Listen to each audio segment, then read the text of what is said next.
January 26th, 2015, exactly one day after the event of the Royal Rumble pay-per-view, thus beginning the road to WrestleMania. And as promised in the previous video, I can now give out my review of the 2015 Royal Rumble. And warning, this review will contain spoilers. But if this video isn't up by the time Raw airs tonight in States,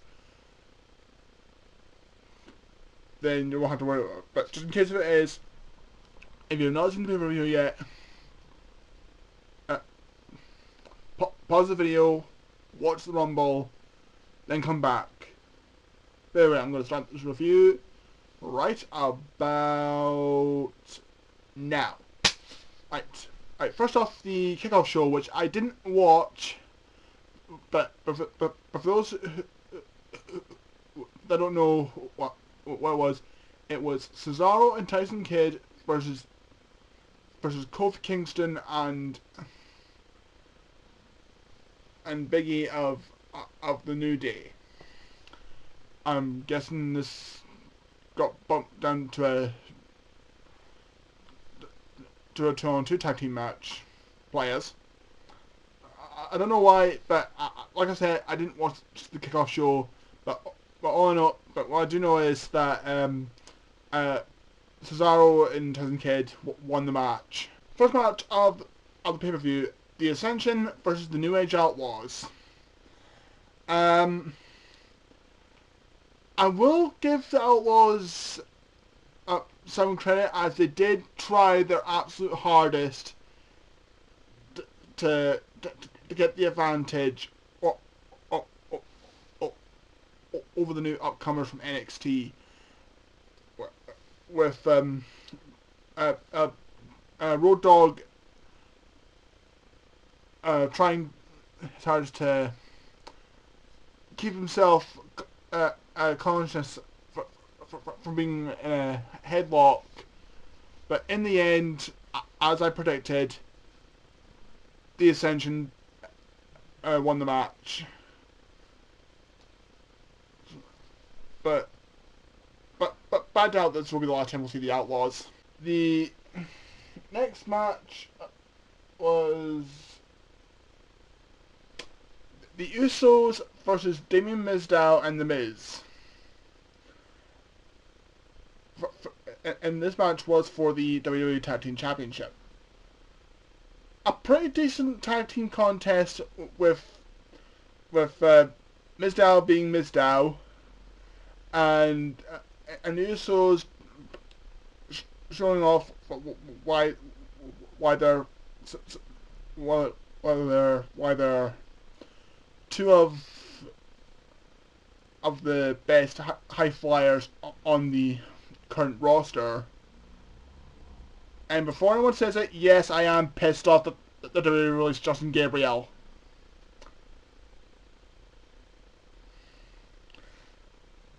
Enough said. Anyway, as for the match itself, the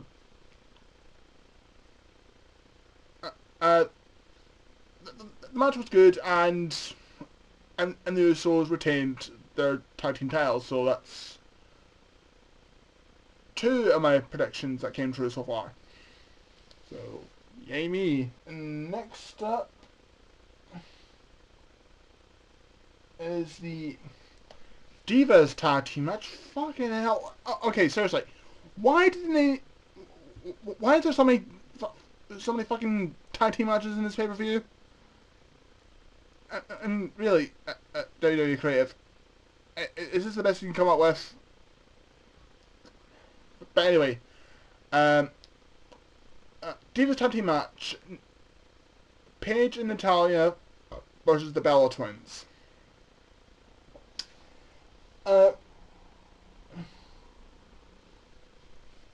Two of the three best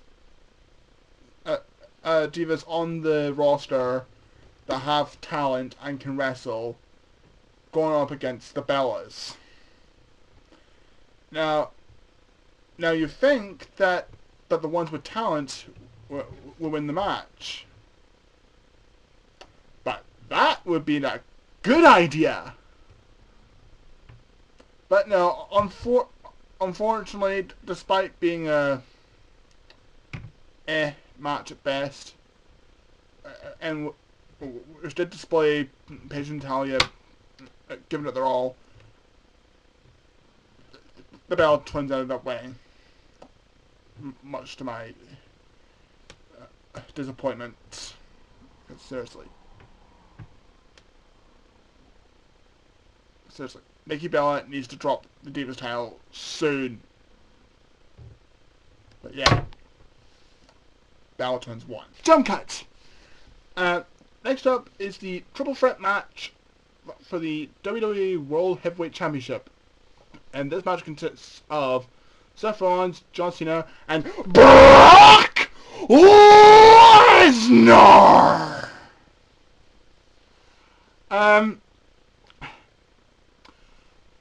This was actually a pretty entertaining match, with memories of SummerSlam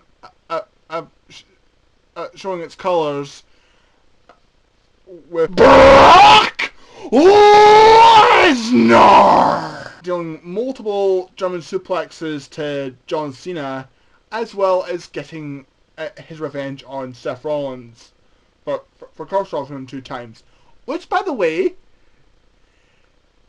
in this match, Seth Rollins not only cross-dropped Lesnar for once, but twice, thus making a grand total of 4 times. I mean, for fuck's sake, Seth, are you just trying to get yourself killed? Because now, not only, because now, dug your own grave and in someone's your own coffin, but now, in order, got yourself embalmed, made your own coffin, got your own funeral, and now you have your own grave. Seriously, what? Are you just trying to get yourself killed, man? This is fucking Brock Lesnar! The guy who broke Triple H's arm twice.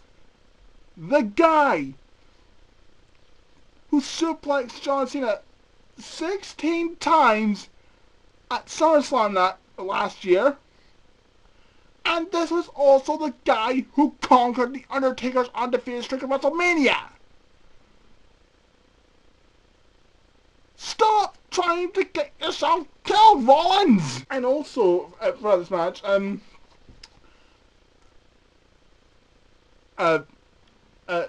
speaking of Seth Rollins, he got himself injured during the match, because, and no, it wasn't because of the Kimura lock, but he elbow dropped Brock Lesnar through the Smash announce table, obviously. So he was out for some parts of the match. Even though he did try to get J&J Security to assist him, but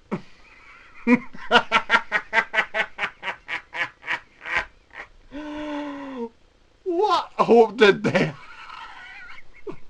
I mean, imagine that. Jimmy Noble and Joey Rocco Brock Lesnar!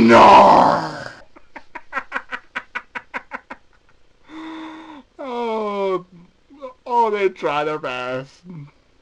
They really do. But all in all, as I predicted, the winner and still WWE World Heavyweight Champion, Brock Lesnar. And but well, Brock Lesnar defend his title at the next pay-per-view before heading into WrestleMania. We'll just have to wait and see what lies ahead. So Lesnar still the champ. Main event time. The 2015 30-man over-the-top rope Royal Rumble match. I'll try to abridge this as much as I can because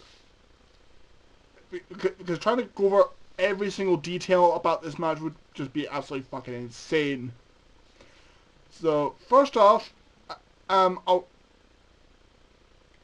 will say this was probably one of the best Rumbles I've seen in a while. Definitely better than the last year's. I will grant that.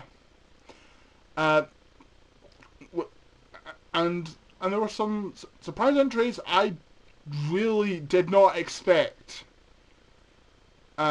First off, first surprise entry was none other than Bubba Ray Dudley. Yes, he is done with TNA, and he came back as Bubba Ray Dudley, and he even did the fucking 3D with R-Truth, and he even did do the whole get the table segment, but unfortunately they never actually got around to get the tables. But still, seeing Bubba Ray in WWE back again was fucking amazing.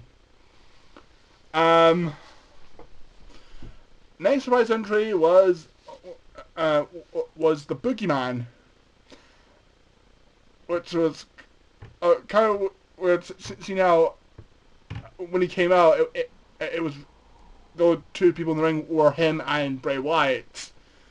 So you had the Eater of Worlds versus the Eater of Worms. Insert me, I'll get an awesome reference here. It was a pretty awesome. I will grant them that. And the next surprise entry, I hope I haven't forgotten anyone. But the first one I can remember was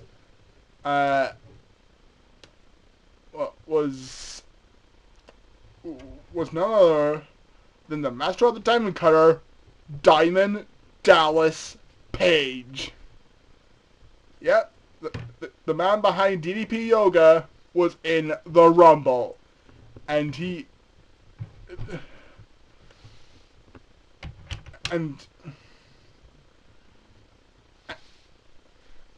managed to hit use Diamond Cutter three times,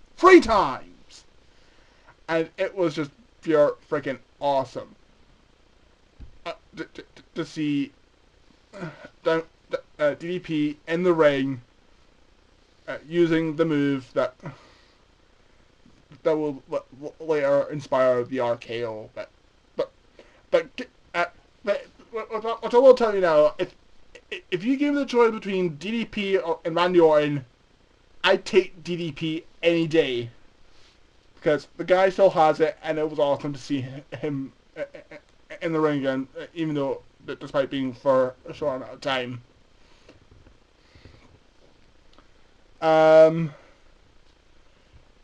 And of course, once again, Kofi saved himself from being eliminated again, but this time, I think he's starting to run out of ideas now, because all he did this time round was,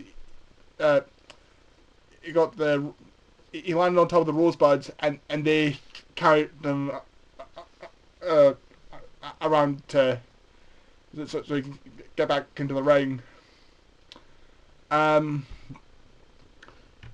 Bryan was in the Rumble this year, but unfortunately he was eliminated.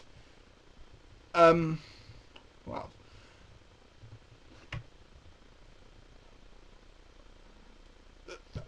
the match ended up ended up, ended up being left between four competitors: The Big Show, Corporate Kane, Roman Reigns, and Dean Ambrose. Another dumb cut. But yeah, and as obviously both Big Show and Kane were pretty much teaming up throughout most of their time in the ring. But then eventually, after eliminating Dean Ambrose, there ended up being a bit of a conflict between Kane and Big Show, which gave Rollins the advantage to eliminate the both of them out of the ring. But after being eliminated, that's where they thought that Roman Reigns won the match. But then the Kane and Big Show go back into the ring to pretty much rain on Roman Reigns' parade, but by beating the crap out of him,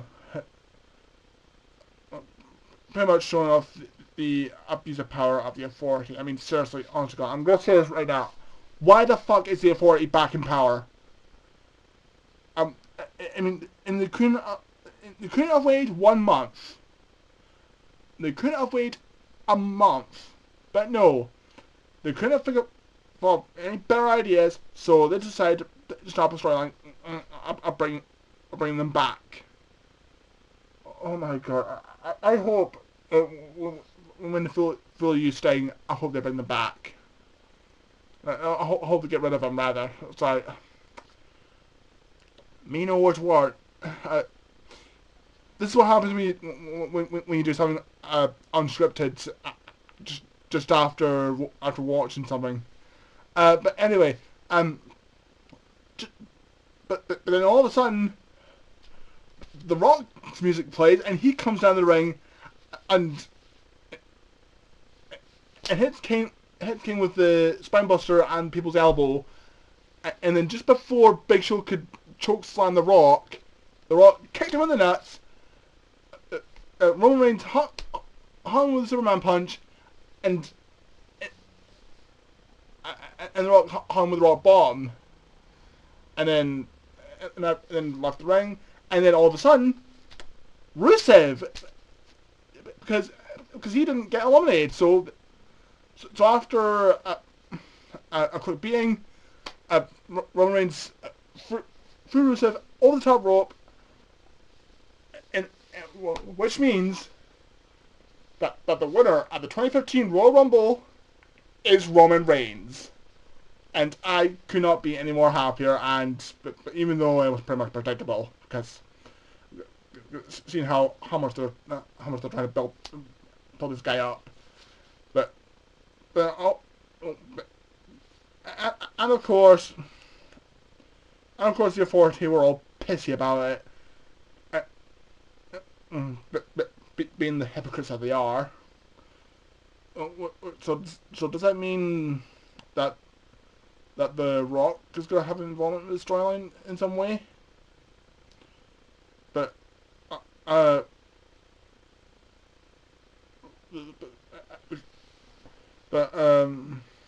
just have to wait and see, and hopefully this whole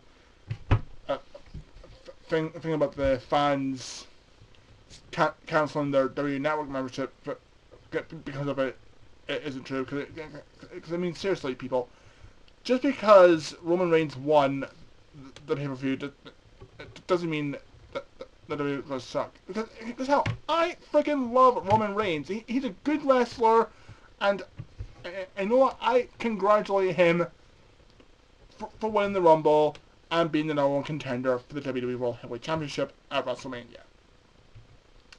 So yeah, that was the 2015 Royal Rumble. It was pretty good pay-per-view. My only complaint about it would be the overabundance of tag team matches. I mean, yeah, they had to come up with something to fill the gaps leading up to the Royal Rumble match and as well as the triple threat match. But seriously, did we really need what was it? We need 3 tag team matches, 4 if you include the kickoff. But other than that, it was a pretty decent pay-per-view. Though a bunch of tag team matches, as I just said, were a bit of a kind of lose merits. So all in all, WWE Royal Rumble 2015 gets a 7.5 out of 10. And with that, the road to WrestleMania has begun. What surprises will we see? Will Brock Lesnar show up in the next pay-per-view? And the biggest question of them all, will we see the return of the dead man known as The Undertaker? I don't know, there's one more question. And who will be Sting's first opponent? But we'll just have to keep watching and see what happens. And I hope you enjoyed this review. I apologize if I stalled at certain parts, but like I said, completely unscripted. And hopefully by the next one, I'll try to get better. So tune in next time as we head to the last pit stop on the road to WrestleMania, as we enter WWE Fastlane, which for those who don't know, that's the new name for Elimination Chamber. And until then, this is Aaron 100 signing out. Later.